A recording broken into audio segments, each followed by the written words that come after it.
gusto nating marinig yung panig niya, pero meron kasing danger kung siya'y hahayaan na mag-testify ng naka-zoom dahil unang-una wala tayong, kung siya po ay pwede niya sabihin kahit ano, kahit na hindi ka paniwala, wala tayong, kumbaga walang hawak ang committee sa kanya, no? Hindi siya pwede makontempt at mapigilan.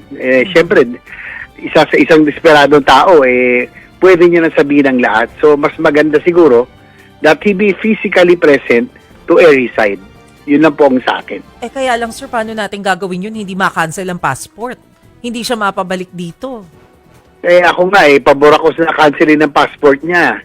Hindi naman kailangang kasuhan pa dahil according sa kasama yan sa mga requirement kung national threat to national security na, ay pwede mag-cancel ng passport. Tulad nitong sinabi Congressman Toby Tiangco dahil si Saldico dahil sa kanyang involvement sa ganitong pinakamalaking corruption scandal dito sa Pilipinas is already